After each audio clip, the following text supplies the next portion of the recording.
Isang mapagpalang gabi po sa ating lahat. Inanyayahan ko po ang lahat na i-occupy po yung seat sa harap.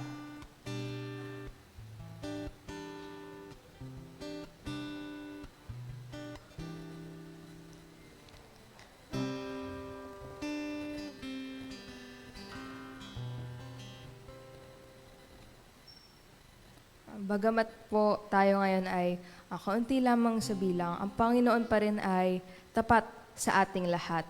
At tayo po ay magpuri sa Kanya sa ngayong gabing ito.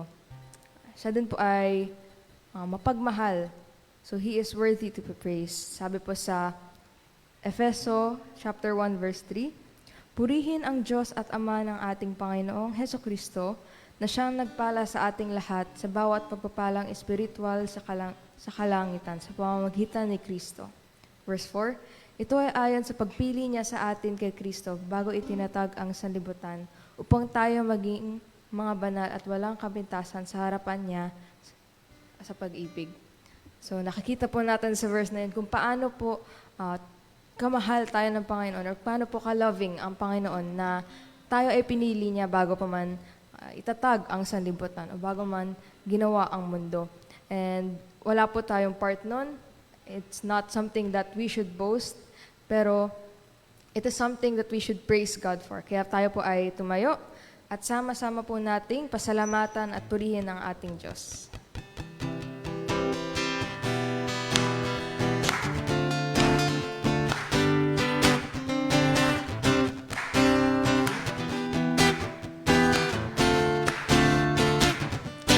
Salamat.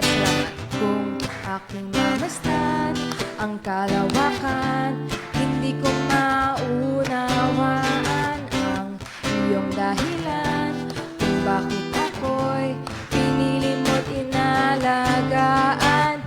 Di ko kayang isipin, hindi ko kayang sukatin ang pag-ibig mo, Jesus, na iyong binigay sa akin. Kaya magpasalamat. Salamat, O Jesus, sa pag-ibig mo.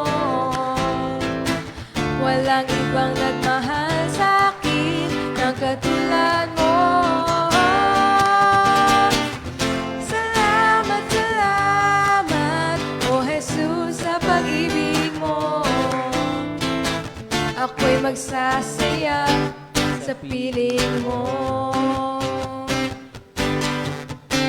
Kung may pagsubok man o kagipitan, ako ay may lalapitan. Ikaw, Jesus, ang aking sandigan, hindi mo ko pababayaan. Di ko kayang isipin, hindi ko kayang sukatin ang pag-ibig mo, Jesus, na iyong binigay sa akin.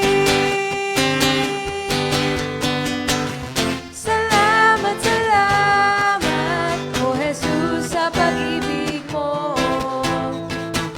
Walang ibang nagmahal sa akin ng katulad mo. Salamat, O Jesus, sa pag-ibig mo. Ako'y magsasaya sa piling mo. Salamat, O Jesus, sa pag-ibig mo. Walang ibang nagmahal sa akin ang katulad mo. Salamat, O Jesus, sa pag-ibig mo. Ako'y magsasaya sa piling mo.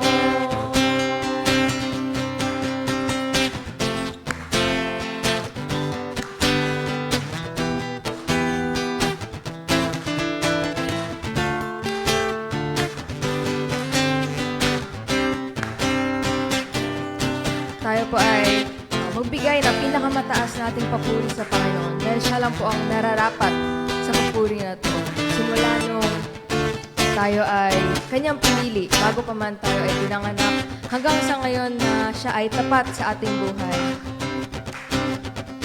Buhay ko man.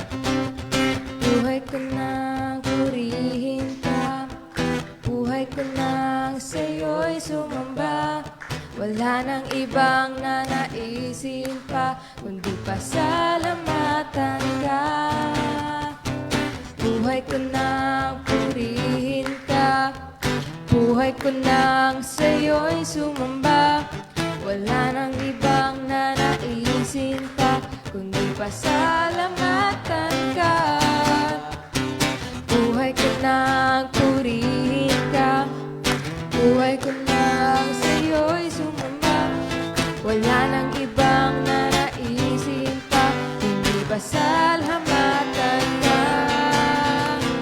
Buhay ko nang purihin ka, buhay ko nang sa'yo'y sumamba. Wala nang ibang nanaisin pa, kundi pasalamatan ka. Salamat, salamat, O Jesus, sa pag-ibig mo. Walang ibang nagmahal sa akin na katulad mo.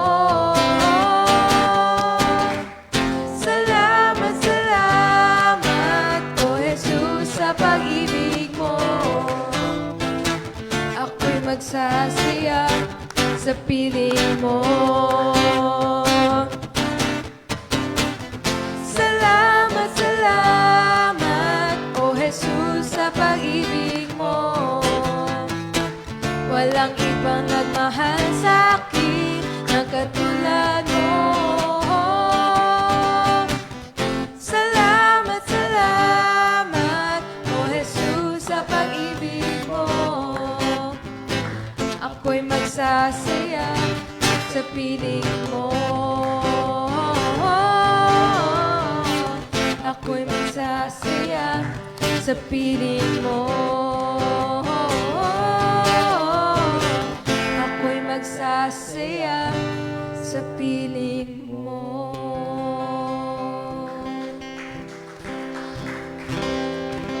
Tunay po na walang ibang nagmahal sa atin ng gaya ng pagmamahal sa atin ni Kristo. Tayo po ay di nararapat na lumapit sa Kanya. Tayo po ay di nararapat na tawagin siyang Ama, ngunit binigay niya yung anak niya para tayo ay maligtas. At siya po ang nag-adopt sa atin bilang Kanyang mga anak. Kaya patuloy po tayong magpuri sa Panginoon. Let us pray na isik niya ang ating puso at gawin itong tama before Him as we praise Him. Kaya sa atin, Jesus.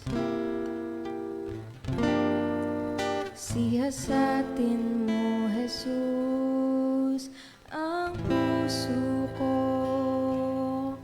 sa kasalanang nagawa laban sa'yo. Nagtatapat,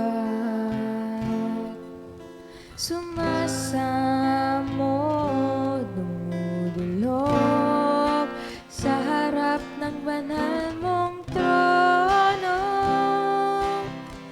Lumalapit,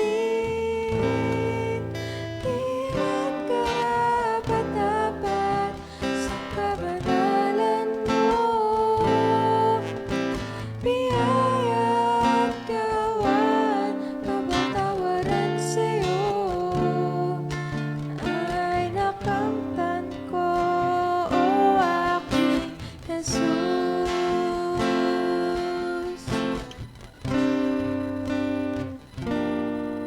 Siya sa atin mo, Jesus, ang puso ko sa kasalanang nagawa laban sa'yo. Nagtatapat, sumasamo, dumudulog sa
kapatawaran sa'yo ay nakamtan ko, o aking Jesus.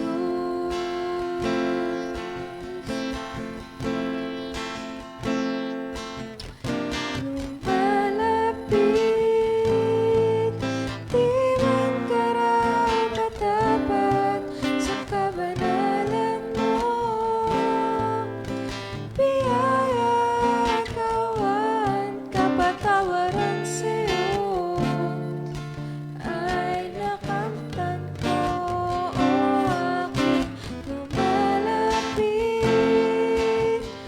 Di man karapat-dapat sa kabanalan mo, biyaya, kawan, kapatawaran sa'yo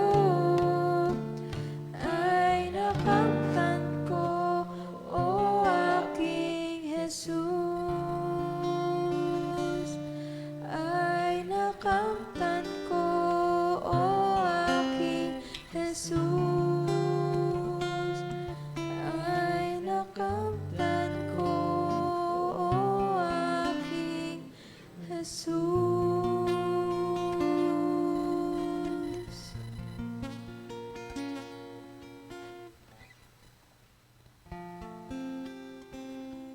Let us continue to be in a heart of worship para sa ating Panginoon.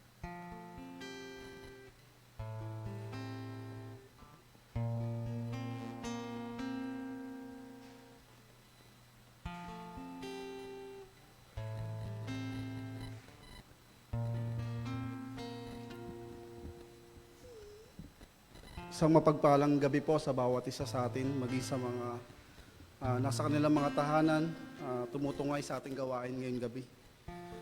Sabi sa Salmo 91, 9 up to 11, sabi niya, dahil ginawa mong kanlungan ang Panginoon at kataas-taasan Diyos na aking tagapagtanggol, walang kasamaan, kalamidad o anumang salot na darating sa iyo sa iyong tahanan.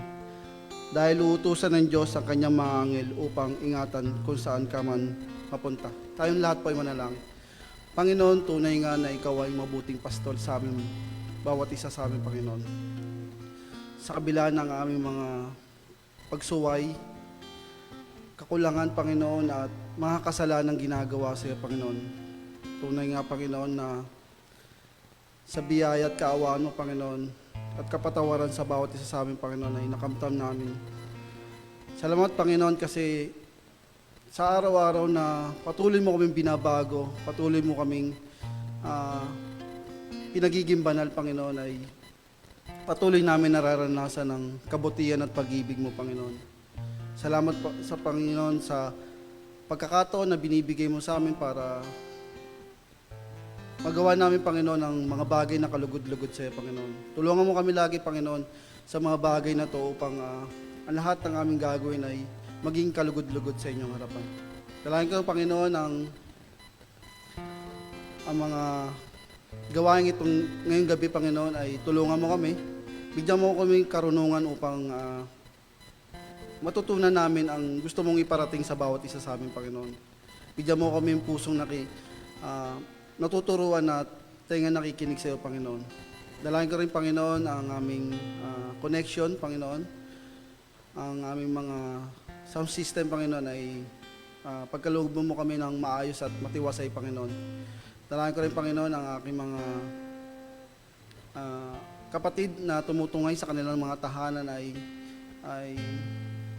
huwag mo silang hayaan mantala o magawa ng di tama ng kaaway, Panginoon. Bagkos, Panginoon, ay i-focus lamang nila sa iyo, sa iyong salita, at sa amin din mga nandito, Panginoon.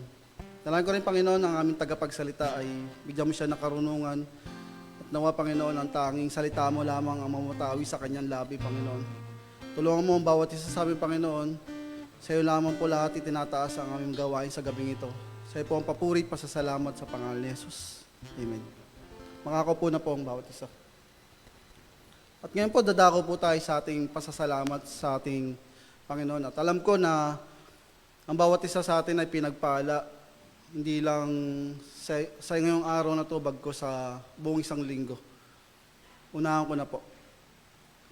Ako po nagpapasalamat sa Panginoon na may 2 linggo na rin mula nung nalipat kami sa bago namin tahanan.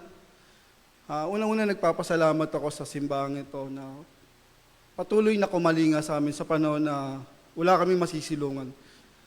Salamat kasi talagang pinaglakip-lakip niya mga bagay sa buhay namin.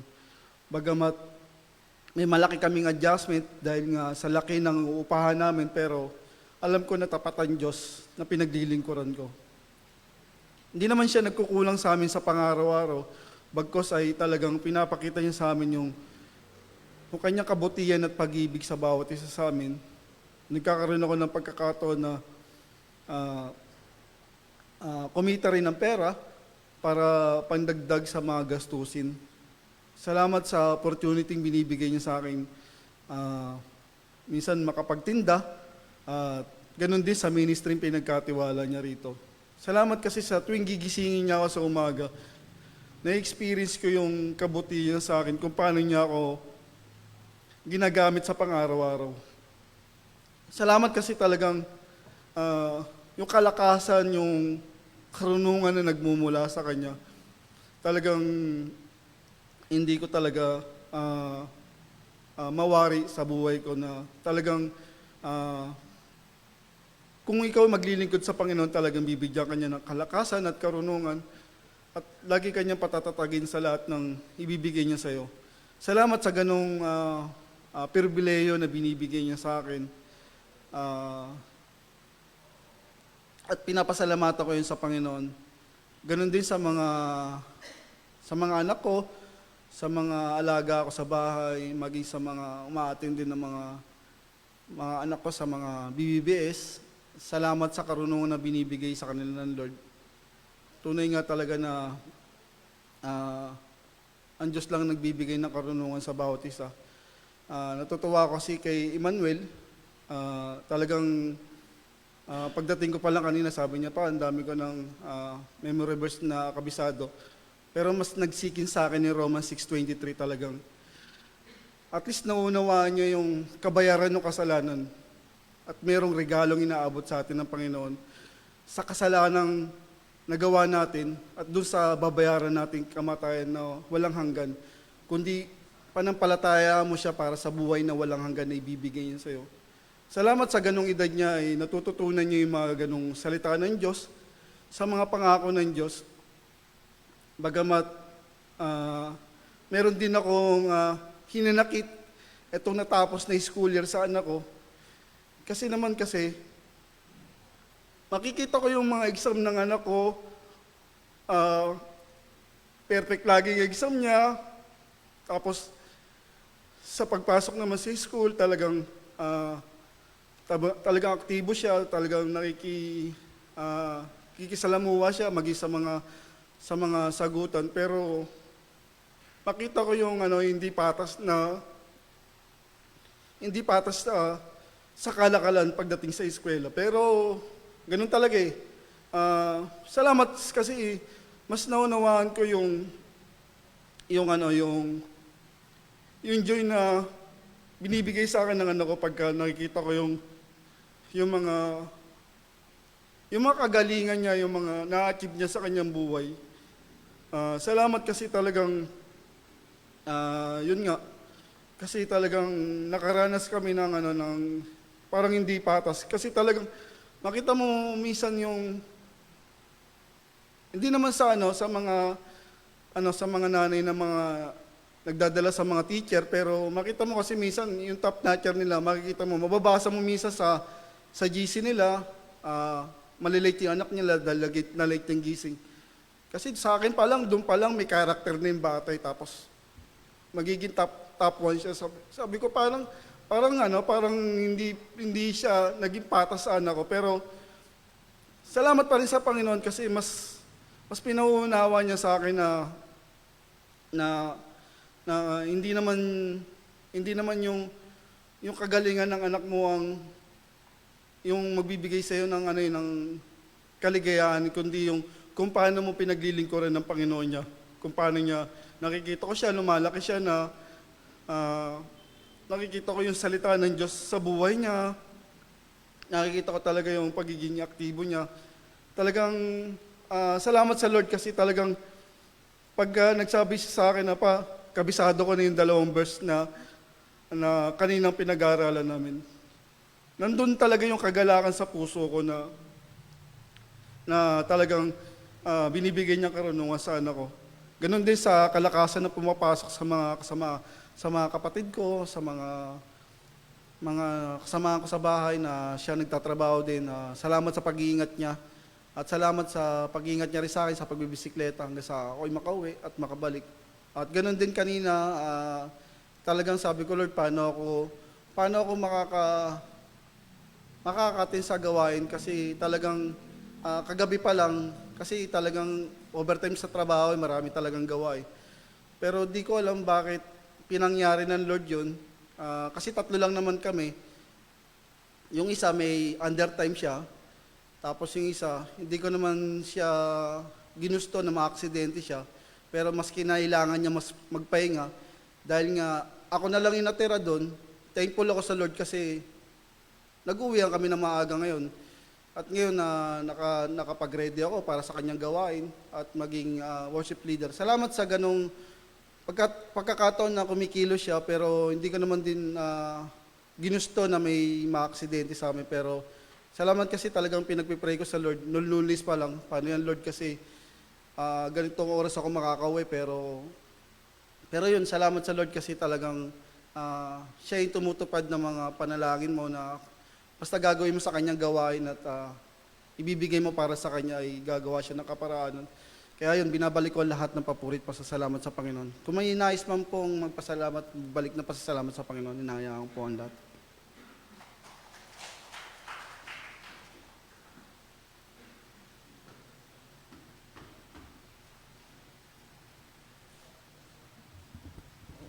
Ako po't nagpupuring, nagpapasalamat kay Lord sa araw-araw, binibigyan niyang kalakasan, gabay, at pag-iingat sa amin. Nagpapasalamat din ako sa, kanina nagpunta kami sa Bulacan, kinasal kasi yung pamangkin ko, yung apo ko sa pamangkin. Sa Bulacan, kaya nagpapasalamat ako, nakarating kami ng Matiwasay, nakauwi rin kami ng Matiwasay. Kaya si Lord ay ginagabayan kami kung saan man kami magpunta. Kaya nagpapasalamat ako sa niya sa araw-araw na binibigay niya sa amin. Thank you kay Lord.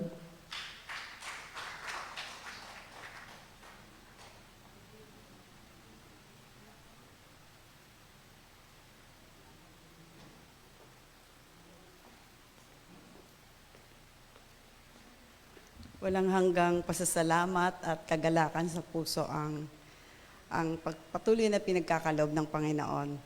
Tunay na siya ay tapat na tumutugon sa mga panalangin. At nakakatuwa dahil bago nangyari yung ganong emergency case ni Gab, naihanda na namin lahat. Nakapasa na kami sa charity, nagpa-ready na ng mga clearance. Kasi kung hindi ganun ang mga nangyari at biglang ma-emergency, hindi namin kakayanin ang ibabayad sa ospital. Dahil tinapat kami na mga 70,000 daw pagka hindi kami nag-charity. Hindi ka naman makakapasok sa charity kung wala ka pang endorsement doon. Kaya nakaibuti ng Panginoon.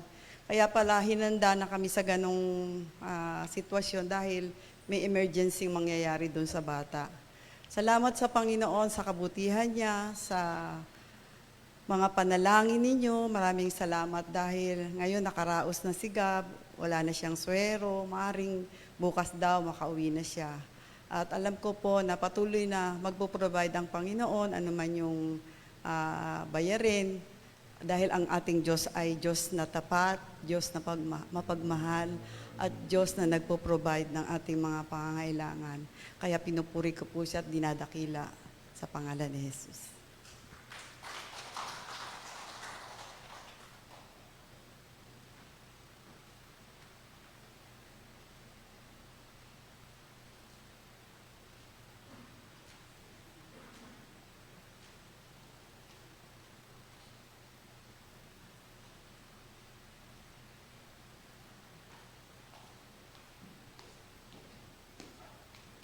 Hello, magandang gabi po sa ating lahat, church, sa BC.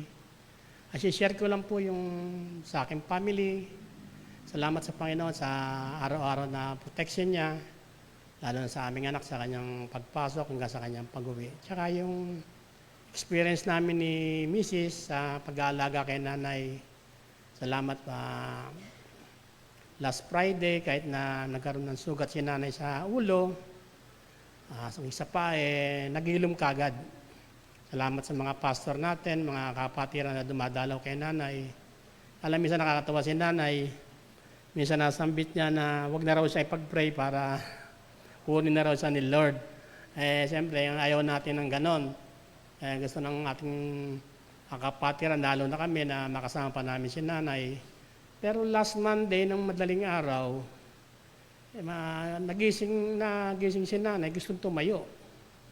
Gising na po ako, unang-unang, binabantayan ko rin siya ng ganong araw, ng ganong oras. Si nanay po, tatayo, sabi ko, Nay, saan ka pupunta? Sarado na yung sementeryo, ding Ba't saan kayo pupunta sa sementeryo? Maaga pa. Ding, sarado na yung sementeryo. Sa isip ko, siguro, makakasama pa namin si nanay ng matagal. Pinagsaraduhan siya ng sementeryo. Natawa na lang ako, sinabi ko kay Mrs. Kaya sabi ko, salamat Lord. Kahit na pagod kami ni Mrs. sa pag-aalaga, palit-palitan kami, binibigyan kami ng lakas. Tsaka yung unang-una, yung pasensya na rin namin. Sa harap kay nanay, kaya yung pangunawa Kasi kahit paano, naalagaan namin si nanay at patuloy na kalakasan sa aming family. Kaya salamat sa Panginoon.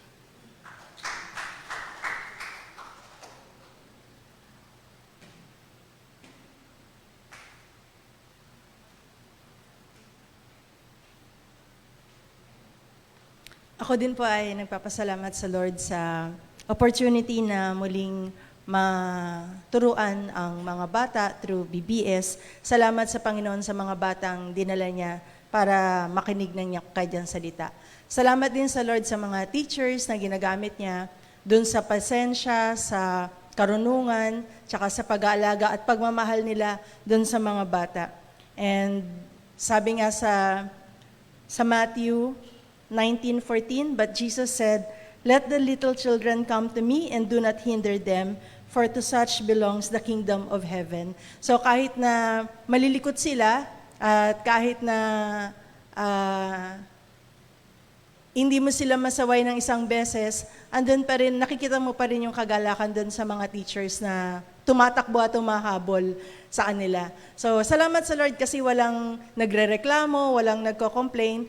Lahat sila ginagawa yung kanilang kaloob ng may kagalakan. And salamat sa Lord dahil paumpisa pa lamang po ang gawain na to sa buhay ng mga bata, bagong bata na dinala niya.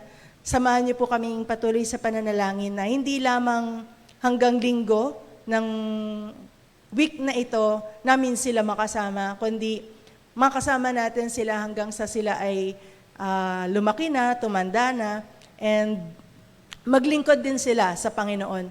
So, yun po yung patuloy nating nilalapit sa Lord. Hindi lamang isang linggo ng BBS, kundi it will be a lifetime ministry natin dito sa mga batang ito na sila ay maturuan sa Sunday School. Hindi lamang sila, kundi yung kanilang mga magulang. And pinaka magandang support po na maibibigay natin ay ang pananalangin. So isama natin sila lagi sa pananalangin. Salamat din sa Panginoon sa generosity ng ating mga kapatiran na patuloy na nagbigay ng tulong sa ating VBS at na-enjoy po ng mga teachers, ng mga bata, yung privilege ng pagkain, ng snack, dahil sa inyong generosity. Salamat sa Panginoon sa inyong mga buhay. Sa Diyos po ang papuri.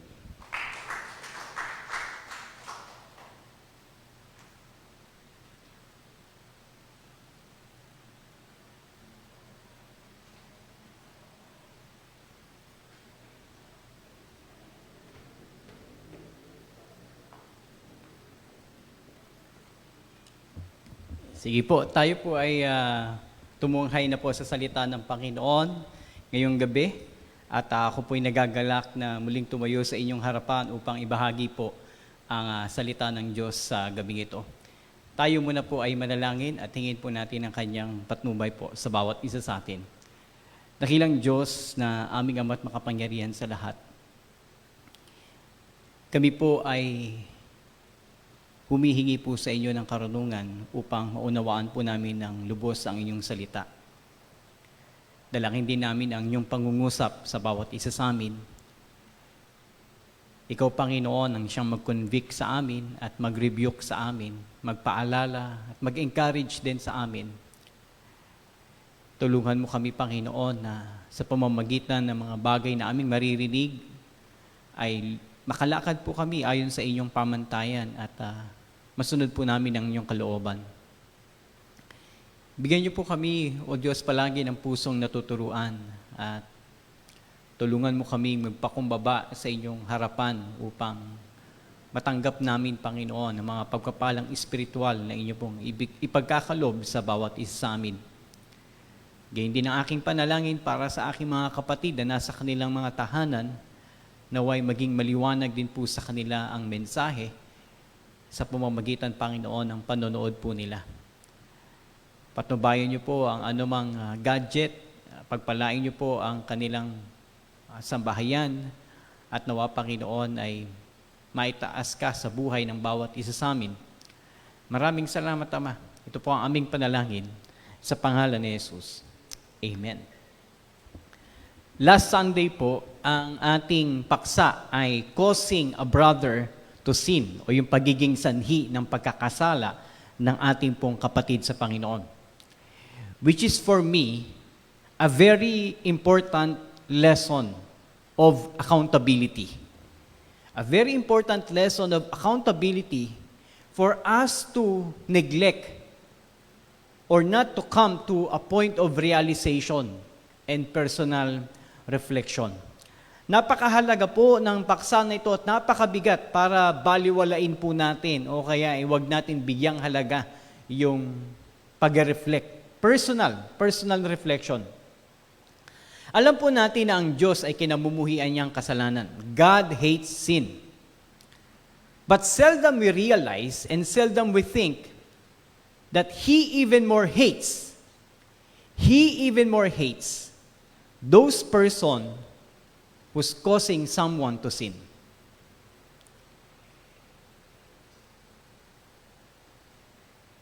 It's not only that He hates sin, but He hates even more the person committing or causing someone to sin. Merong kasabihan that God hates sin and He loves a sinner, which is somehow true. But you know what? After reading Matthew 18, 7-9, He does not only hate sin, but He even hates more the person causing someone to sin. Yun yung time na kung saan namuhi ang Diyos sa tao, hindi dahil sa kanyang kasalanan, kundi ginagawa niya o natutulak niya yung iba sa pagkakasala sa Panginoon. And tonight, I hope that our temperature will not cause you not to listen, but to pay attention as well. So, kung medyo nalalamigyan kayo, better we turn off the aircon instead of for us not to listen attentively to the message of God. Nawa po naunawaan natin na kung namumuhi ang Diyos sa personal na pagsuway natin sa Kanya, mas kinasusuklaman naman niya kung tayo ay maging pagdahilan o sanhi ng pagkakasala ng iba. Sa simpleng pananalita, mas galit ang Diyos sa mga taong nagtutulak sa iba na magkasala o sumuway sa Diyos. Dahil ito pong pagiging sanhi ng pagkakasala ay dobling kasalanan sa Panginoon.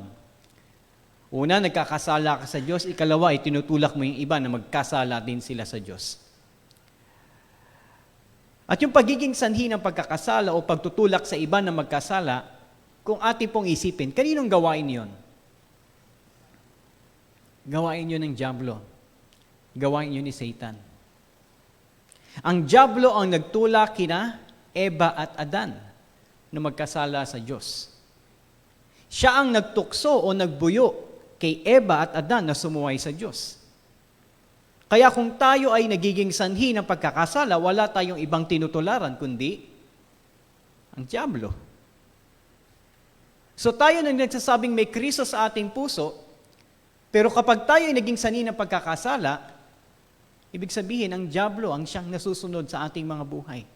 At tayo nagiging kasangkapan, nagiging equal tayo ng dyablo sa kanyang gawain. Kung kaya nasabi ni Jesus sa Mateo 18:6, mas mabuti pa ang tao na siya'y bitinan sa leeg ng isang malaking gilingang bato at ihulog sa kailaliman ng dagat. Sinong gagawa nito sa isang tao? Pero mas mabuti pang gawin ito sa tao na nagiging sanhi ng pagkakasala ng isa. Isa lang. Isa sa maliliit na ito na nananampalataya sa akin. Ito'y isang mabigat at masakit na pananalita mula sa Panginoon. Ngunit ito ang katotohanan. Ibig sabihin mga kapatid, mas mainam pa na mamatay na lang ang taong nagiging sanhi ng pagkakasala kaysa mabuhay siya at makasira ng pananampalataya ng iba. Ganon tinitignan ng Panginoong Hesus ang sinumang taong nagiging sanhi ng pagkakasala. Hindi tinutukoy dito kung gaano kasimple ang ating pagbubuyong ginagawa. Ang pagiging sanhi ng pagkakasala ng iba, lalong higit na mga bata sa pananampalataya o mga bago sa church, ay isang malaking pagkakamali o kasalanan sa harap ng Panginoon. At ito yung magiging dahilan. Maaring kuwain na lang tayo ng Panginoon kasi mas mabuti pang mamatay ka na lang kaysa itulak mo yung iba sa pagkakamali o sa pagkakasala. At gumamit ng illustration ng Panginoon sa pamamagitan ng isang katawan at mga bahagi. Tama? Kung ang kamay mo ang nagiging sanhi ng pagkakasala, putulin mo to, mas mainam pa na pumunta ka sa langit ng wala kang kamay kaysa pumunta ka sa impyerno ng buo ang iyong kamay. Kung mata mo naman, dukutin mo ito. Sabi niya, mas mainam pa na mawala ang isang bahagi ng katawan na nagiging sanhi ng pagkakasala. Mas mainam pa na putulin na lang o dukutin na lang ang bahagi ng katawan na nagiging sanhi ng pagkakasala ng buong katawan. And in the Bible, when we talk about one body or body, and we talk about many parts of the body, we can relate it to what? Church, the body of Christ. Which is a hard truth to accept. It is better that a certain member who is causing someone to sin is better to be removed in the body before it corrupts the whole body. Which is true. And I have some texts and verses that will support that idea. Mabigat po yan. Kung isang member ng local church ang nagiging sanhi ng pagkakasala ng iba, ay mas mainam na tanggalin na lang kaysa makahawa ng iba. Parang sa diabetes o sa diabetic person. It's very hard to recover. Beyond the ability of the doctor to heal or the medicine to heal, hindi na siya kayang isalba. Putulin na lang kasi nabubulok na. Kung isang member ng local church ang nagiging sanhi ng pagkakasala ng iba, ay mas mailam na tanggalin na lang siya kaysa makawa ng iba. Again, hindi ang nagkakasala ang tinatanggal, kundi yung nagiging sanhi ng pagkakasala. At ito po yung mapapag-aralan po natin sa mga susunod na araw, susunod na linggo at Miyerkules. Pero bigyan ko po kayo ng isang halimbawa sa Bible. Roma 16:17 to 18. Ang sabi po dito, mga kapatid, mag-ingat kayo sa mga taong lumilika ng pagkakahati-hati. If you're causing the church to be divided, you are causing the people of God to sin. What is the command? Be united. And what are you doing? You're dividing them. And you're putting the idea, it's better to be divided than to be one. Mag-ingat daw tayo sa mga tao, hindi po niya tinutukoy dito yung nasa labas.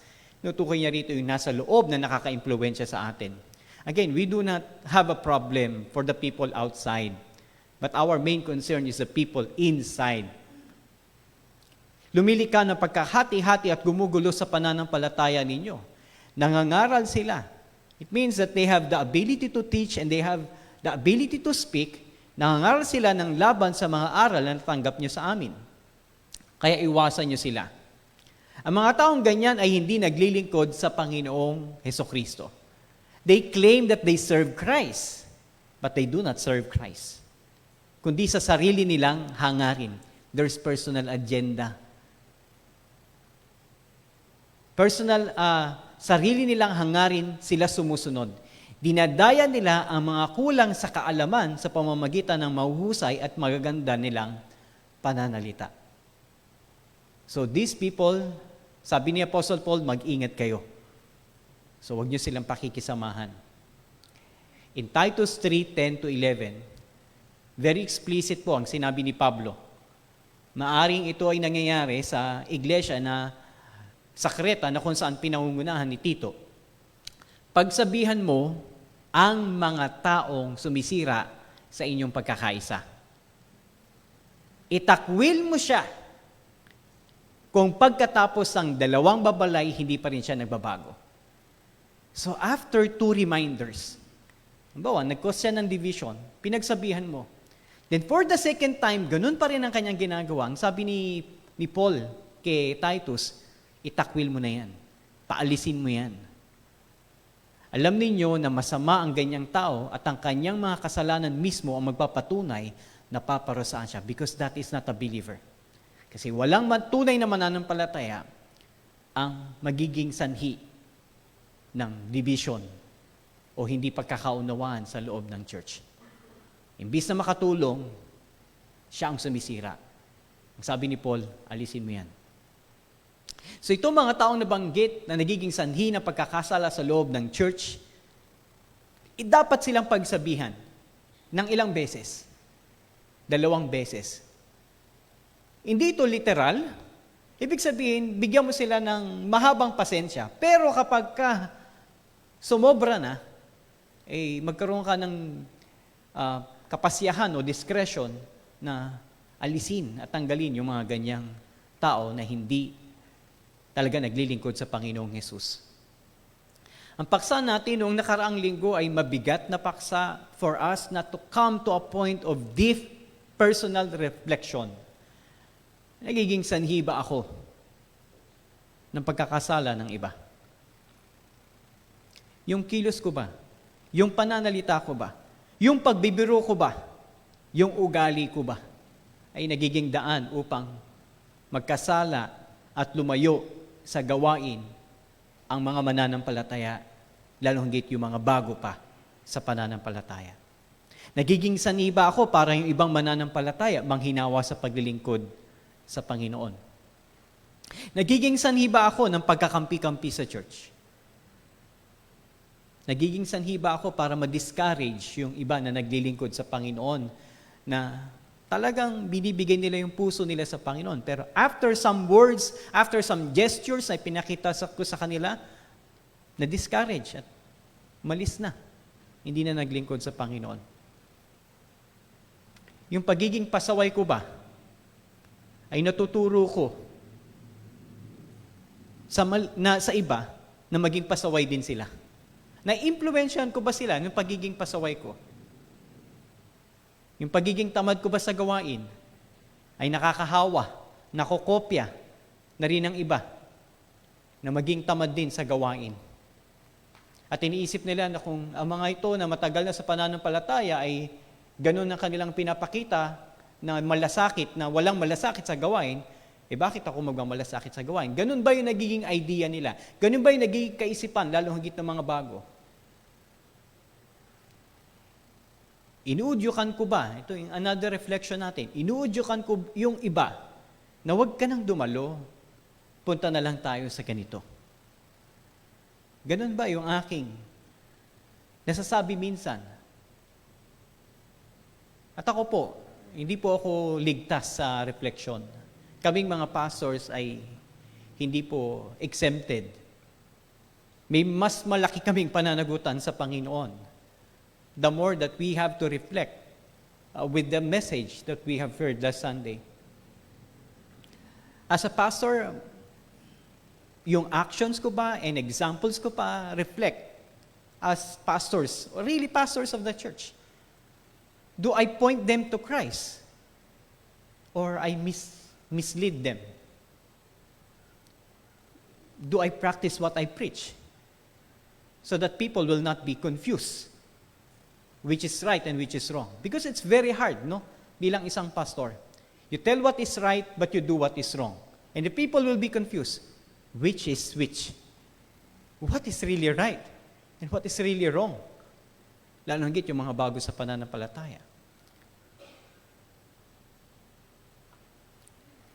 As we pastors, are we servants or are we masters entitled? Is my preaching encourages people to love more Jesus? Or walang lalim yung aking pangangaral at natutulak ko yung iba na maboard at mawala na lang ng gana sa pakikinig ng salita ng Panginoon? It's a deep reflection, mga kapatid, because it's a heavy message that we have heard. And personally, ito medyo mabigat po ito. I don't know if I prayed, will I include in the statement or not? But I think I have to.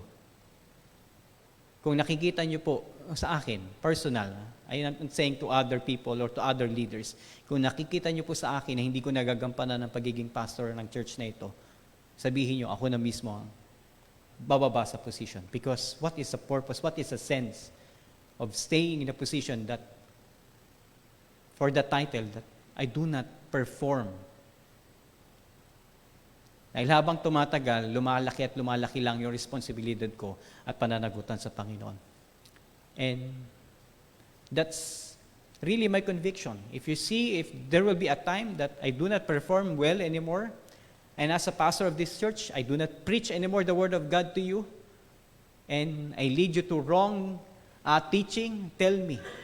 I better step down from being a preacher and a pastor of this church and become just an ordinary member, tiga-tupi ng program or tiga-bigay or tiga-usher, because I do not live the way I should live as a pastor. We must rebuke those people who are causing others to sin. And if they do not listen, what does the Bible say? After 2 or 3 reminders, maging gracious po tayo. After 2 or 3 reminders, it's better to discipline them.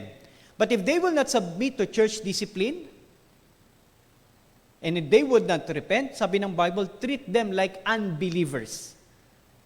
Because they are not sheep. They are goats. Because God's sheep listen to His voice. And goats do not listen to the shepherd. Naturally, that is true. The nature of goats, they do not listen to shepherds.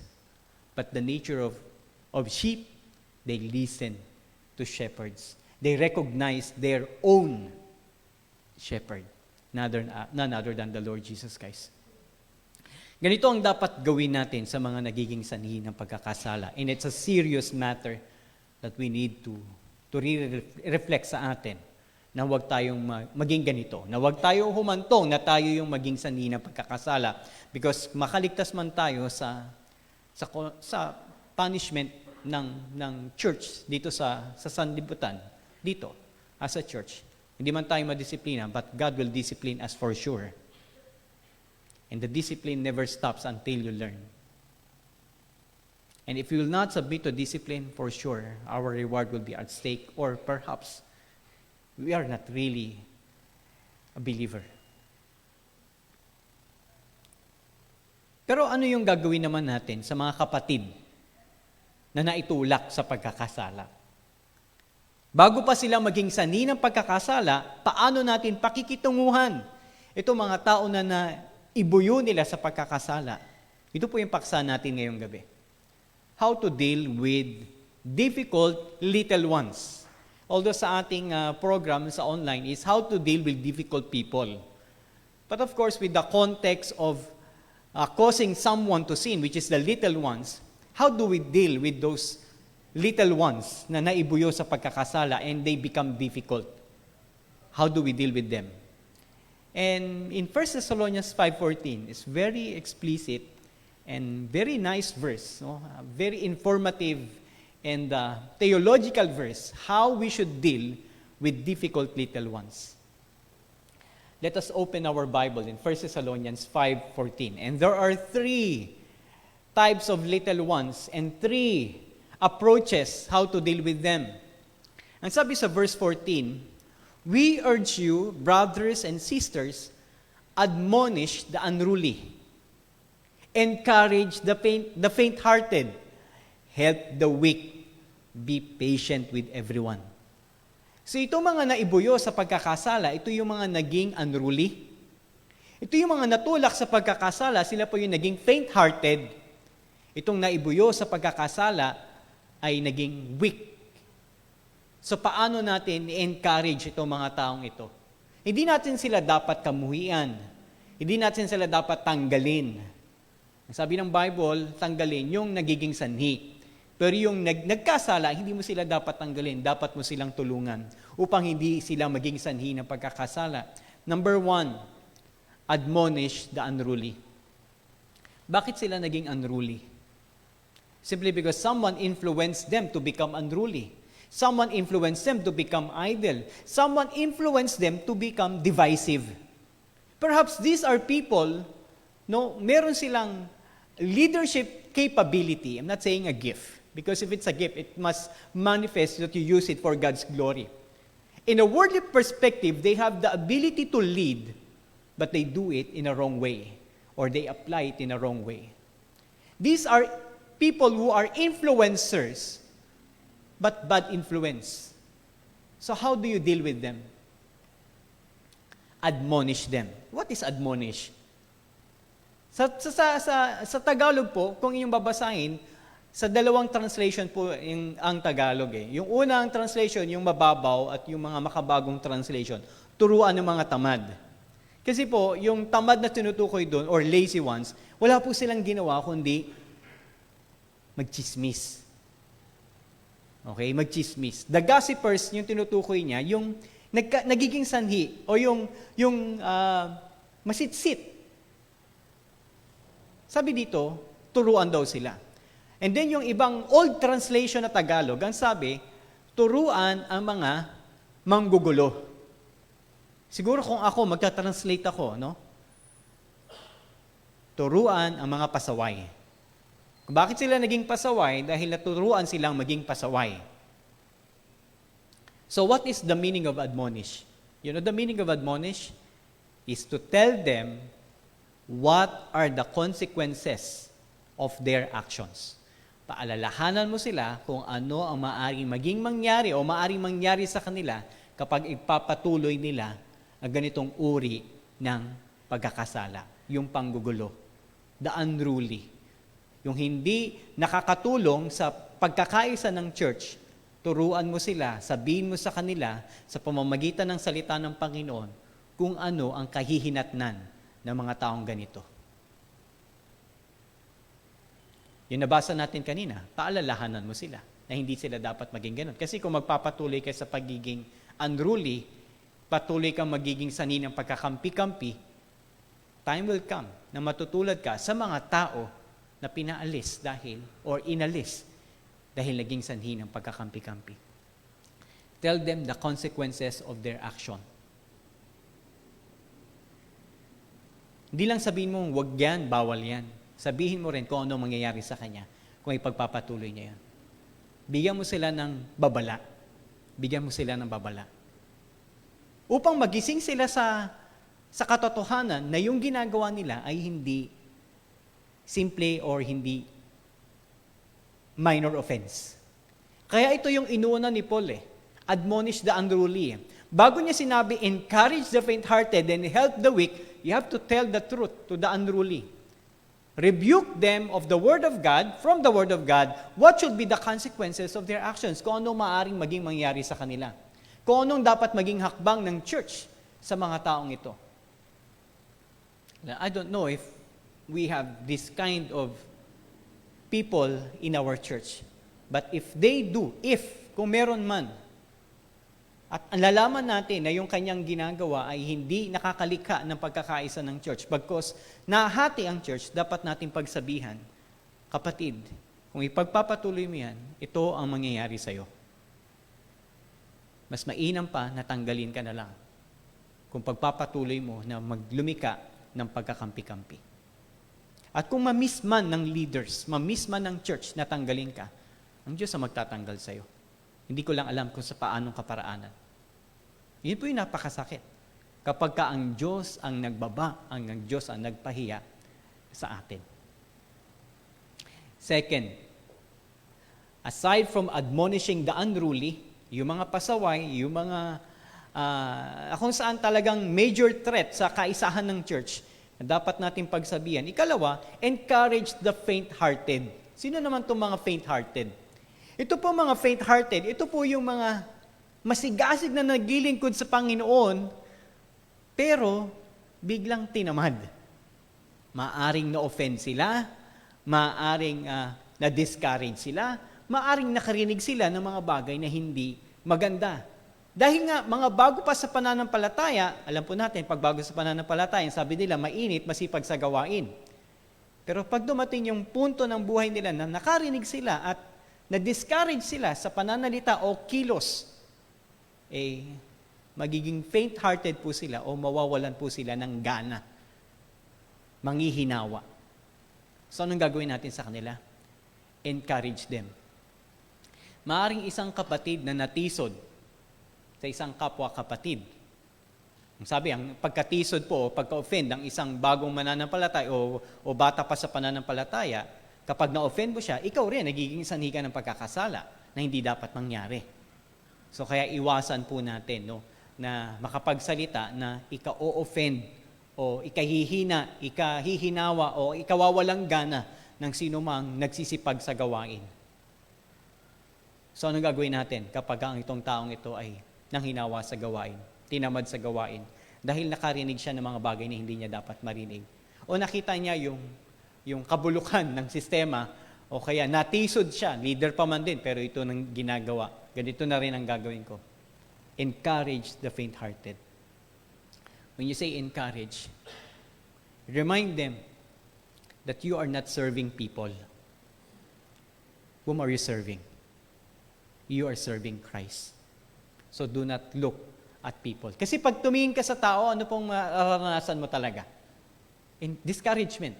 Discouragement po talaga pag tumingin ka sa tao. Kahit po sa akin, tumingin po kayo sa akin, at ako ang gawin yung pamantayan ng inyong kasipagan, madi-discourage po kayo. Because I am not perfect. Therefore, we should look to whom? We should look to Jesus Christ. Yun ang sabi ng Hebrews, looking unto Jesus, the author and perfecter of our faith. So siya lang yung dapat natin tignan. So encourage those who are faint-hearted. Maaring na-discourage. Kaya nag-join ng choir, tapos sa umpisa, na matend ng practice, tapos may nagsabi sa kanya, hindi naman maganda boses mo eh. Alam ko, sa tingin ko, I don't know, wala naman ng choir director natin, natuturuan ng isang taong hindi marunong kumanta. Natuturuan po yun. Kasi pagdating sa langit, lahat tayo kakanta eh. Di ba? So matitrain. Pero kung siya ay, sabihin natin, hindi na nga marunong kumanta, pero tamad pang umati ng practice, doon mo siya i-rebuke. Pero kung masipag, di ba, kapatid, hinahangaan ko yung iyong kasipagan. Pero, sabihin natin hindi talaga, yung boses sintonado, pero mas sipagan mo pa. Kasi medyo hindi, maging totoo po tayo, hindi pa nasa tama yung tono mo. Itong tono mo na to mali, tuturuan kita ng tama. Pero sabihin mo, ka na lang mag-choir. Kasi yung boses mo talagang hindi pang choir. Again, we discourage the young believer. What do we do if that time comes? Encourage the faint-hearted. Thirdly, the third group of people na naging difficult because somebody caused them to be difficult. Help the weak. Sa Bible, when you use the word weak, it means weak in faith. When you say weak in faith, these are people who are not sure of their convictions, not sure what to believe. Mga bago sa pananampalataya pero hindi nila alam. Masama ba to o tama ba tong gagawin ko? Sa Bible po, yung weak in faith na sinasabi dun sa panahon ni Paul sa Romans, ito po yung mga tao na ayaw kumain ng baboy. Why? Kasi ang sabi sa Bible, bawal kumain ng baboy. Pero ang sabi naman sa ibang text, sa New Testament, ay nilinis na ng Panginoon. Maari yun ang kainin, yung mga ipinagbabawal sa Old Testament.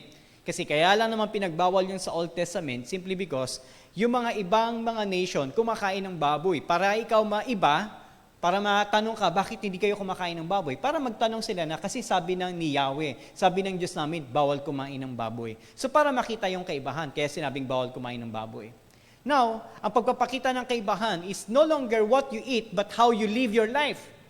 It must be transformed. Si Kristo dapat na makita. Pero may mga mananampalataya pa rin na bago, buhat sila from Jewish background na hindi kumakain ng baboy, at yung meron namang iba na matagal na sa pananampalataya, hindi pwede nang kumain ng baboy. Diba? Ito po yung mga weak in faith na dapat mong tulungan. Tulungan na lumago sila sa pananampalataya. Mas maunawaan nila. At kung hindi pa nila nauunawaan, anong gagawin mo? Ikaw ang mag-a-adjust para sa kanila. Sige, bukas ang kakainin natin, hindi na baboy. Gulay na lang sa isda. Ikaw mag-a-adjust. Kahit na paborito mong pagkain yung baboy. Di ba? Ikaw ang mag-a-adjust. That's how we help the weak. We are the ones, the strong ones, the strong in faith, the matured in faith, will help the immatured. Immatured in a sense, they don't know which is true, which is right, which is wrong. That's why we need to help them. And how do you help them? First, you teach the Word of God. What does the Bible say? Second, be a good example. Diba? And thirdly, learn to adjust with their facing. Minsan, meron talagang mahina eh. No? Lalang time nung mga panahon na kung saan na yung sa ibang mananampalataya dito sa ating church, hindi pa talaga maunawaan pati yung doctrine of salvation. Weak in faith. They accept the Lord Jesus Christ, but parang sa kanila, hindi pa ako ligtas eh. Nagkakasala pa ako eh. O kaya wala pang assurance ng salvation. Weak in faith. So anong gagawin mo? Turuan mo. Huwag mo sabihin, ang hina mo naman tumintindi. Dahil nga sa biyaya ng Panginoon, sa pamamagitan ng pananampalataya, hindi sa mabuting gawa, hindi mo ba yung maintindihan? Hindi ganun. Teach with patience. And that is the attitude. Whenever we help the weak, whenever we encourage the faint-hearted, whenever we admonish the unruly, what is the general attitude that we should reflect? Last, be patient with everyone. With everyone. Not only the weak, not only the faint-hearted, not only the unruly, with everyone. Kasama ba kami sa everyone? Kasama ka rin ba sa everyone? Yes.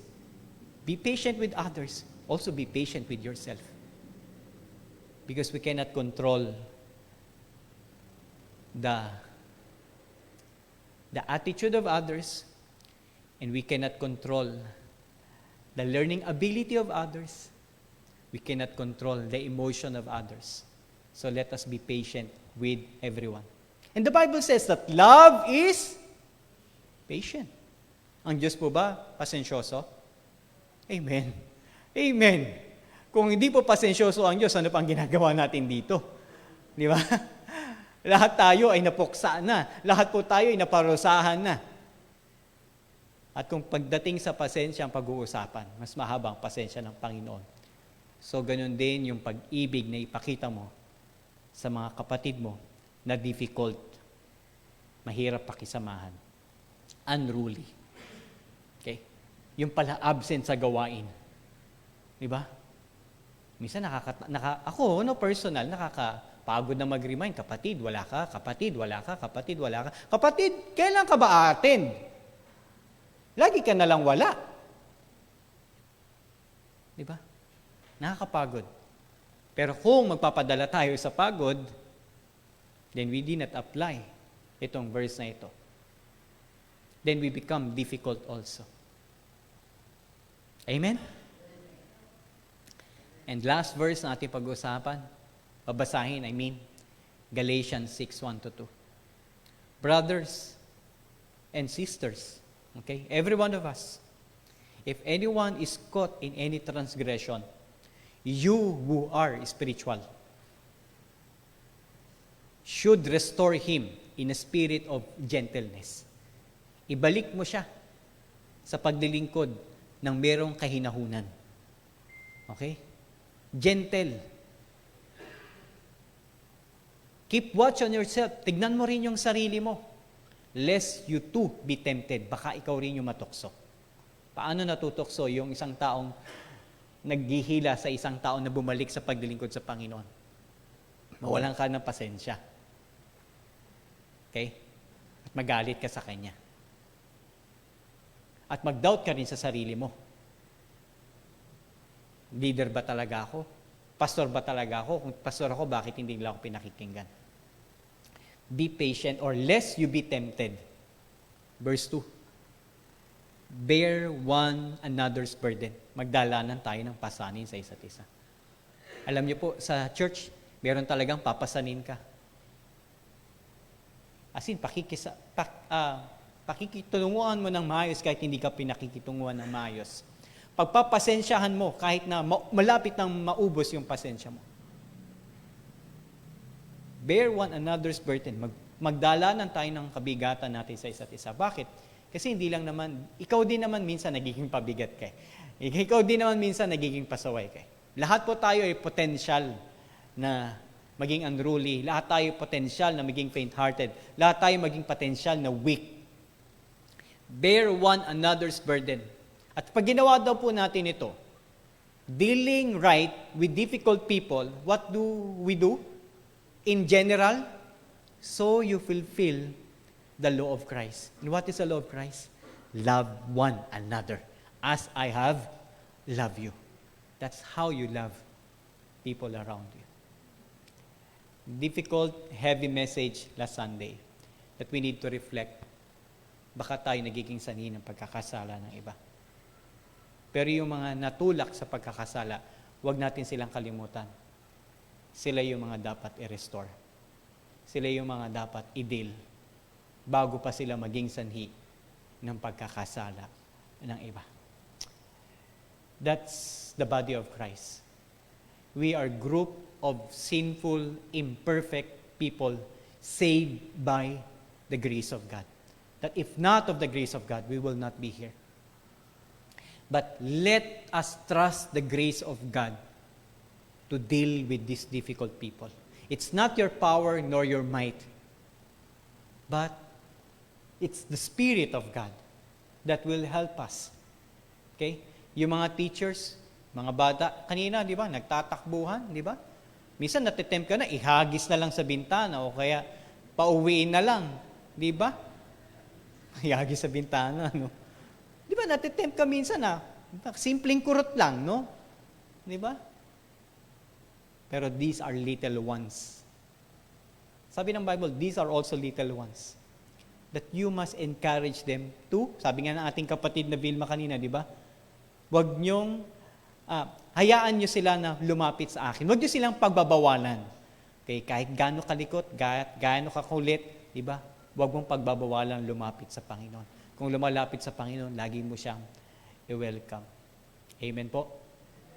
Sige po, tayo po ay manalangin at magpasalamat sa Panginoon. Dakilang Diyos, una sa lahat, patawarin mo kami kung dumarating yung time sa aming buhay na na-offend po namin yung iba, nagiging makasarili kami, nagiging pasaway kami, hindi kami nagiging mabuting halimbawa, hindi namin nilalakaran yung mga bagay na aming sinasabi at itinuturo. Patawad Panginoon. Dahil maaaring sa pamamagitan nito ay nagiging sanhi kami na yung iba ay tamadin din at yung iba ay mawalan ng gana sa paglilingkod sa inyo. At Ama, tulungan niyo rin po kami na yung mga naging difficult because someone caused them to be difficult ay maabot po namin. Maaring ito yung mga kapatiran na hindi na namin nakikita sa church o yung mga bago na kung saan ay tinatamad sa gawain o yung mga hindi pa malago sa pananampalataya pero pinipilit namin silang mamuhay na parang perpekto. Tulungan mo kami, Panginoon, na maging pasensyoso sa bawat isa. Sa lahat po sa amin, Panginoon. Dahil ito po yung nais mo sa amin, that we need to be patient with everyone. Kung paano ka naging pasensyoso sa amin, maging pasensyoso din kami sa iba. At sa pamamagitan nito ay napapakita namin yung wagas sa pag-ibig na inuutos mo sa mga mananampalataya na tulad ko at tulad namin. Pag-isahin mo palagi ang church na ito, tulungan mo kami, Panginoon, na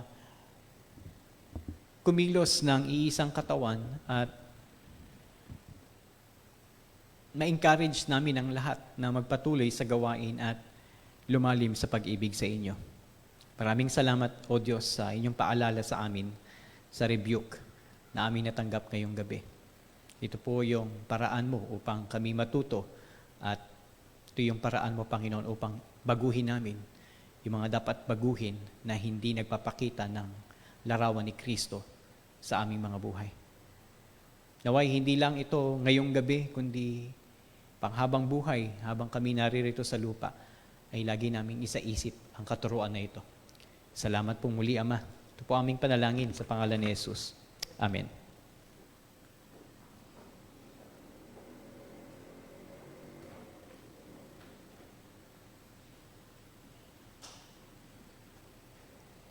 Maraming salamat po, Pastor Ditz, sa mabiyayang mensahe ng ating Panginoon.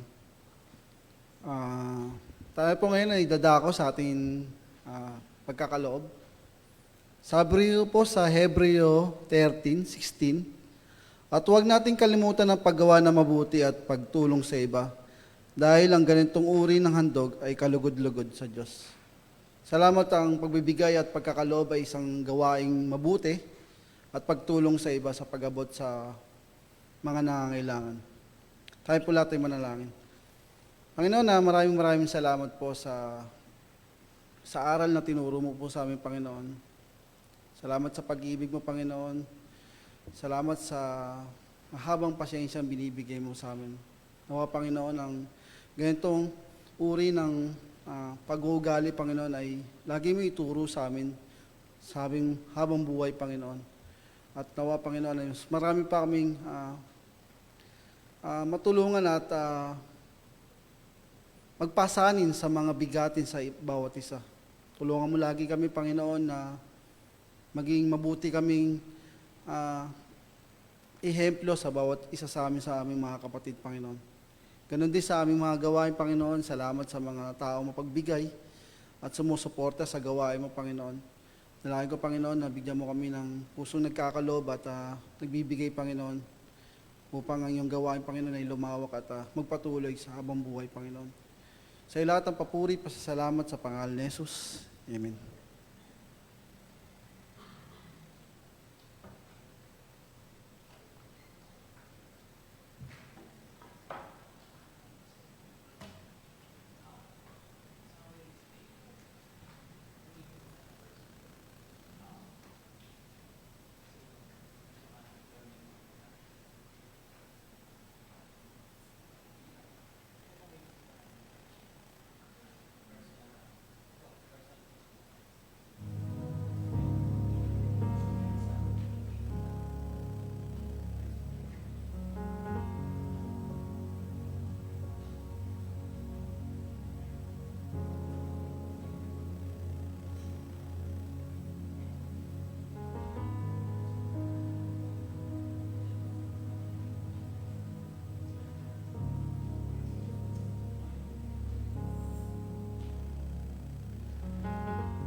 Hindi ko alam kung ang katahimikan ay dulot ng kalamigan ng ating paligid. Pero nawa hindi. Ang katahimikan natin ay hindi dulot ng tayo ay napakaseryoso, kundi nais ng Diyos na tayo ay maging magalak. Di ba sabi nga ng Panginoon, magalak kayong lagi at ipanalangin ang lahat ng ating mga panalangin sa Diyos. Sige po, ang oras na ito ay oras na inilalaan po natin upang ipanalangin natin ang bawat panalangin na meron po tayo, lalo na sa pagtugon ng Panginoon sa ating mga kapatid. At syempre yung panalangin po sa kabuuan ng buong iglesia. Sa oras po na ito, inaanyayahan ko po ang bawat isa mula sa mga kapatid natin nandirito at sa kanilang mga tahanan na tayo po ay yumuko at tayo po ay manalangin. Diyos naming Ama sa langit, maraming salamat po muli sa napakagandang gabi na ito na inyo pong pinagkakaloob sa amin. Maraming salamat dahil ikaw ang Diyos na mabiyaya, mabuti, at higit sa lahat, mapagmahal. Maraming salamat dahil sa iyong pag-ibig na ito, Panginoon, ay naranasan namin kung paano, Panginoon, pagdaluyin mo ang iyong biyaya at ang iyong kabutihan, Panginoon, sa amin. Kahit hindi kami, Panginoon, deserving sa anumang mga bagay na ito, maging sa pag-ibig mo, Panginoon, ay patuloy naming nararanasan at naranasan, Panginoon, ang lahat ng pagkilos at lahat ng iyong mabuting gawa, Panginoon. Kaya pinapupurihan ka namin at dinadakila sa oras na ito, Panginoon. Gayon din, nais rin po namin sa iyong ipagpasalamat ang mga katugunan inyo pong iginawad sa buhay po ng aming mga kapatid. Sa mga kapatid po namin na nagdiwang ng kanilang kaarawan, sa successful na mga operasyon ng aming mga kapatid, sa katagumpayan na iyong iginawad, Panginoon, sa pamamagitan ng pagtugon sa mga gawain ng iyong mga anak. Gayon din, maraming salamat sa mga natapos at tatapusin pang proyekto na inyo pong pinasimulan, lalong higit sa buong iglesia, Panginoon, ng Barrio Obrero Baptist Church. Maraming salamat dahil sa biyaya ng mga bagay na ito ay ngayon nararanasan namin ang mga bagay na ito, Panginoon, bilang malaking tulong at kaginhawaan, Panginoon, sa buong iglesia, O Diyos, lalo na sa bahay-sambahan. Maraming salamat sa mga pagkilos ng mga kapatid, sa iyong paggamit, Panginoon, at gayon din, Panginoon, sa mga taong iyong pinili upang matulungan at mapangyayari ang mga katagumpayan na ito na iyong pong ininawad sa bawat isa, Panginoon, at lalong higit sa buong iglesia. Sa oras na ito, Panginoon, nais din po namin sa iyong ilapit ang aming mga kapatid, ang aming Tatay Fred, kanyang kalusugan, ang kanyang kalakasan ay patuloy din namin itinataas sa iyo, Panginoon. Aming Nanay Presi, Panginoon, ang mag-asawang ito ay patuloy niyo pong samahan in spite ng kanilang mga pinagdaraanan. Nawa, Panginoon, ay kayong maging source ng kanilang pag-asa sa araw-araw, kayong maging karunungan nila sa bawat desisyon na kanilang gagawin. Kayo ang kanilang maging kalakasan, Panginoon, sa bawat haharapin na problema ng bawat isa sa kanila. Hindi pag-isay mo, Panginoon, ang mag-asawang ito sa loob man, Panginoon, ng panahon na ito ng mga karamdaman, kayo, Panginoon, ang patuloy na maging sandigan nila, Panginoon. Tinatas ko rin po sa iyo ang aming Dr. Lisa, ang aming Kuya Deng. Maraming salamat dahil patuloy niyo pong iginagawad sa kanila, Panginoon, ang maayos na pangangatawan, mga magbubukas ng mga oportunidad upang sila ay mas lalong magamit para sa iyong kaluwalhatian.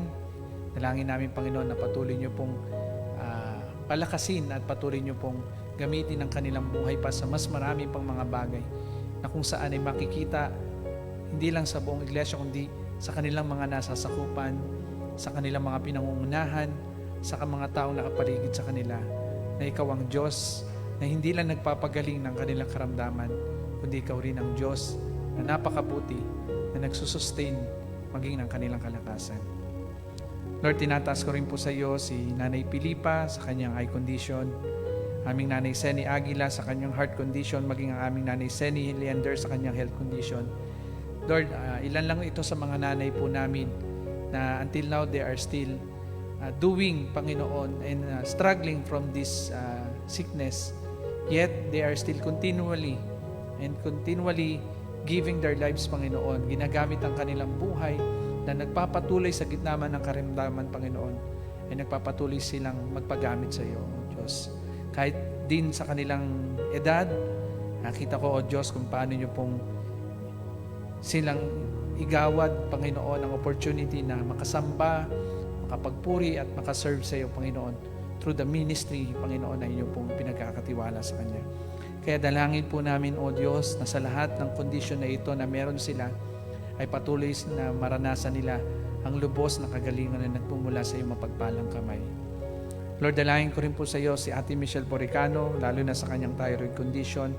Anuman ang patuloy niyang pinagdaraanan, Panginoon, lalo na sa mga gamutan, sa mga pagsusuri sa kanya, dalangin namin sa mga gagawin na ito sa kanya ay patuloy na mapabilis, patuloy na maranasan niya rin, Panginoon, ang lubos na kagalingan mula sa karamdaman na ito sa kanyang thyroid. Dalangin ko rin po sa iyo, Panginoon, si Shanter, lalo na yung kanyang kalalagayan sa kanyang ovary na merong cyst. Dalangin ko, O Diyos, na patuloy niyo po siyang tulungan at dalhin sa mga tamang tao, lalo na sa mga doktor, na lubos na makakatulong sa kanya, Panginoon, upang masolusyonan at magamot ang problema na ito sa kanyang ovary. Dalangin ko rin po sa iyo, Panginoon, ang aming Kuya Gilbert Ilagan, lalo na sa kanyang paningin. Lord, itinataas po namin sa iyo ang kanyang paningin at dinadalangin na panumbalikin mo ang kaayusan nito at kaliwanagan nito. Lord, dalangin ko rin po sa inyo si Ate Geraldine Pandilio. Lord, sa mga series pa na kanyang pagdaraanan na mga pagsusuri, lalo na sa mga gamutan, dalangin ko po, O Diyos, na patuloy mo pong isustain ang kanyang kalakasan. And we are lifting up to you, Panginoon, yung sustenance sa kanya, Panginoon, lalo na sa physical na aspeto. Gayon din, Panginoon, sa provision na nawa, Panginoon, ay mai-provide ang lahat ng kanyang pangangailangan until such time na mula sa karamdaman na ito ay gumaling siya at muli naming makita, Panginoon, ang kanyang maayos at normal na pangangatawan. Lord, tinataas rin po namin sa iyo si Nanay Terry. Lord, patuloy naming hinihiling at ay pinapanalangin sa inyong mga kamay, O Diyos, na sa kanyang kalalagayan, kayo po ang patuloy na maging pag-asa at kalakasan niya.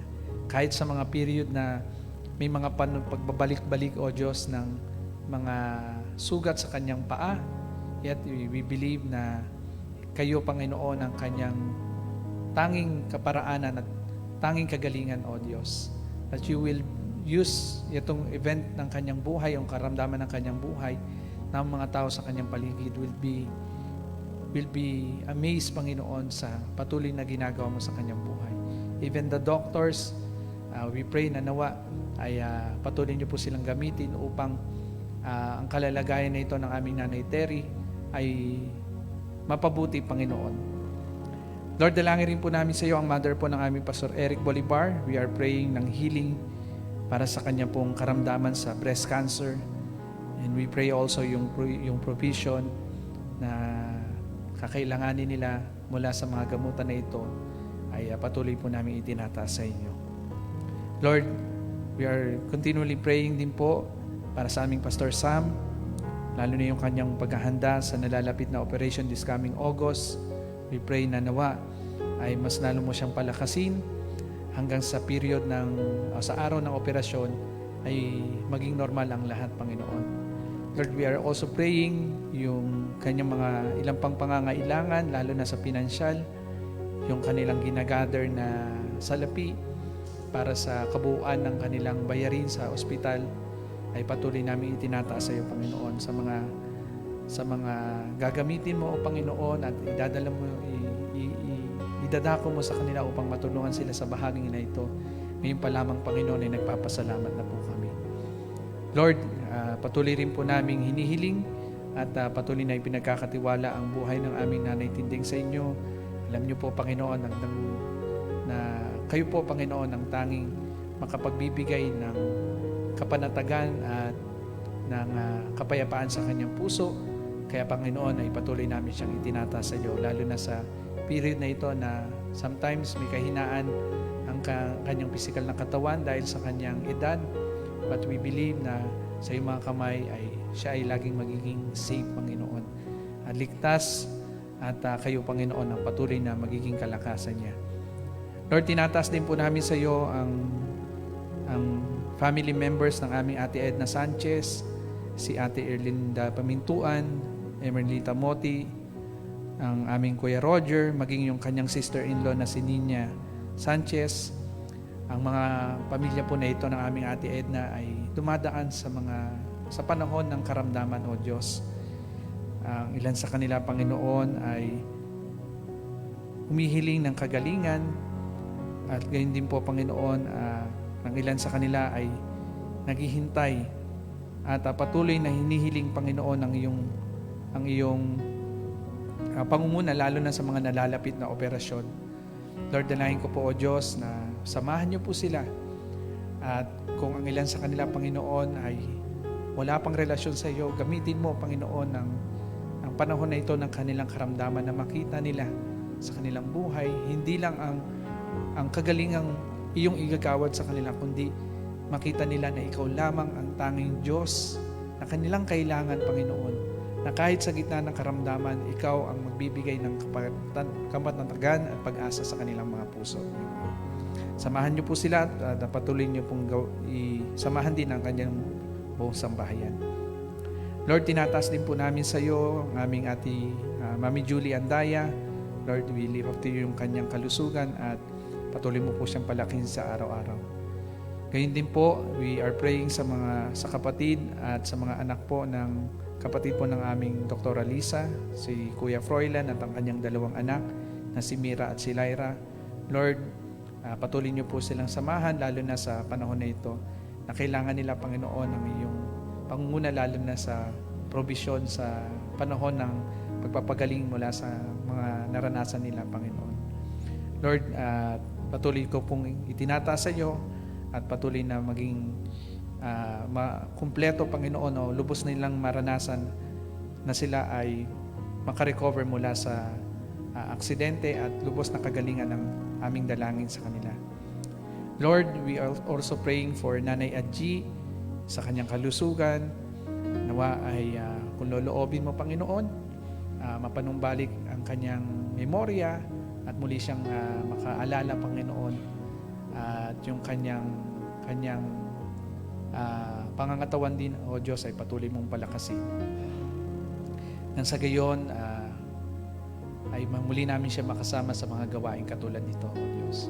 Lord, dalangin ko rin po sa iyo si Nanay Emma, patuloy mo siyang samahan at patuloy na hinihiling ko ang kalakasan na patuloy niyo pong igawad sa kanya. Sa aming Kuya Sani, patuloy na kagalingan mula at recovery mula sa naranasan niyang operasyon sa kanyang katawan. Lord, tinataas ko rin po sa iyo maging ang pamangkin po ng aming Nanay Presi na si Edelita David. Patuloy po naming hinihiling ang kagalingan mula sa kanya at mag-normalize na po yung bahagi ng kanyang katawan na may problema, Panginoon.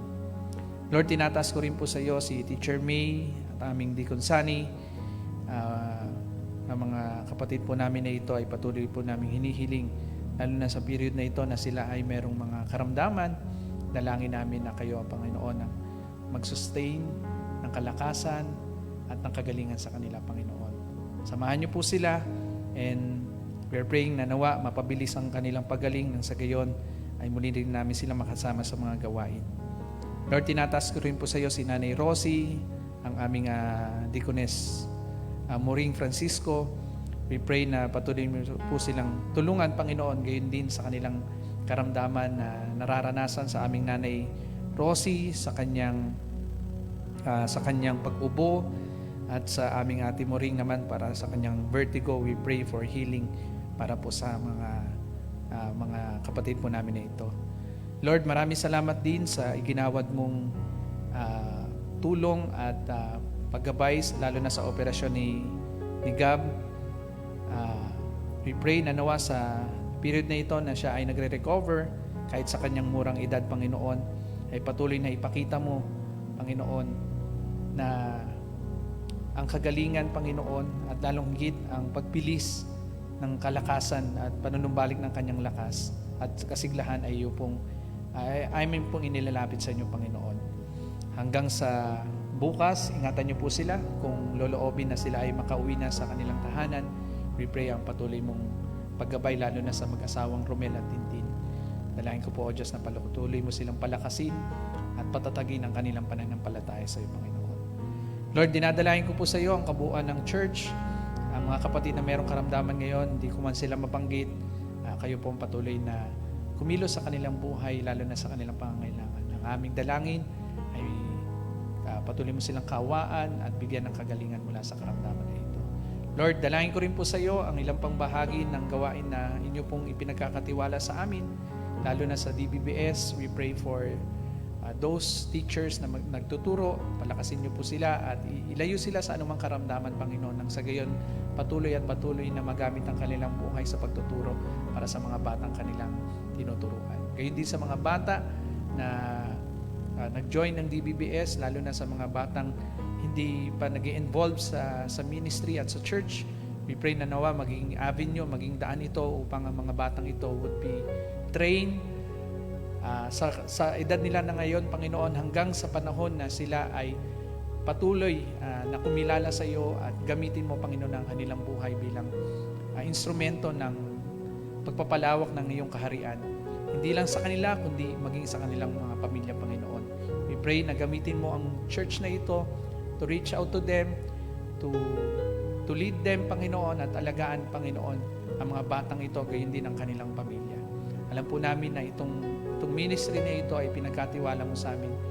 At ito yung kaparaanan mo, Panginoon, upang mas lalo kaming maging abala, Panginoon, sa pagpapalawak at pangangaral ng iyong mabuting balita. Maraming salamat, Panginoon, at itinataas po namin sa iyo ang mga panalangin na ito, maging aming bayan. Ingatan niyo po, Panginoon, ng bansang ito, lalo na sa pag-transition ng aming panahon mula sa mainit hanggang sa maulan na panahon.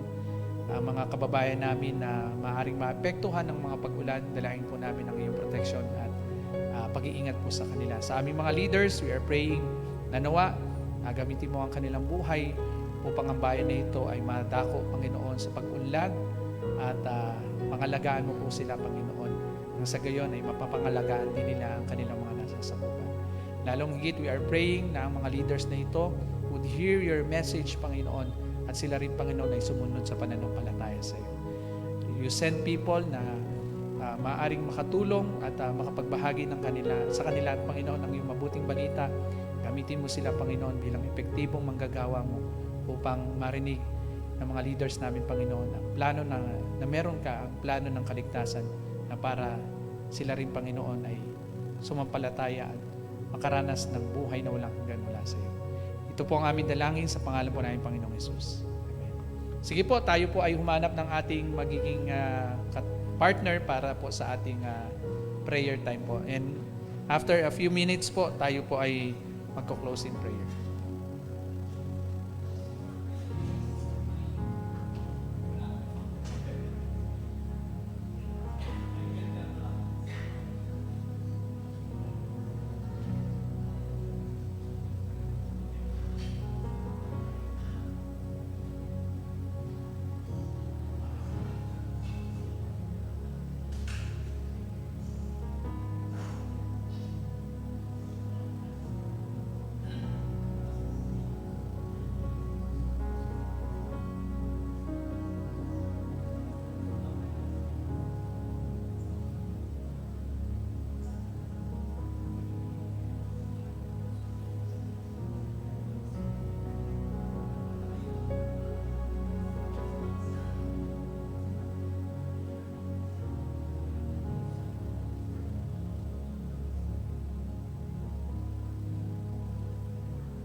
Sige po, if we are all done, para po sa mga nananalangin, you just continue praying. Para po sa atin po na nandirito na tapos na, tayo po ay magbukas na sa panalangin.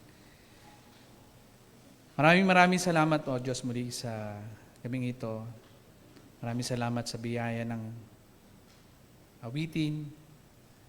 Salamat sa encouragement ng patuloy mong ginagawa sa buhay ng aming mga kapatid. Lalong higit, maraming salamat sa iyong salita na aming napakinggan ngayong gabi that teaches us to be reflective, Panginoon, sa aming mga buhay.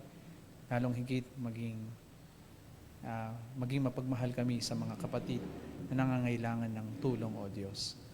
Lord, tinataas ko rin po sa iyo, Panginoon, sa gabing ito, ang mga panalangin po namin, kayo po ang patuloy na tumugon ayon sa iyong kalooban. At sa pagtatapos ng gawain po ng pananalangin ngayong gabi, ay patuloy ko pong ipinagkakatiwala sa iyo ang bawat isa, lalo na ang mga kapatid na uuwi sa kanilang mga tahanan sa malayong lugar. Kailangan ko po, O Diyos, ang iyong proteksyon na mag-iingat sa kanila. At sa amin naman po ay lahat, nawa ay ibalik mo kami sa mga gawain na inyo pong gagamitin ng aming buhay at mga gawain na magpapalago at magpapalalim sa aming pananampalataya sa iyo. Maraming salamat, Panginoon, sa oras na ito.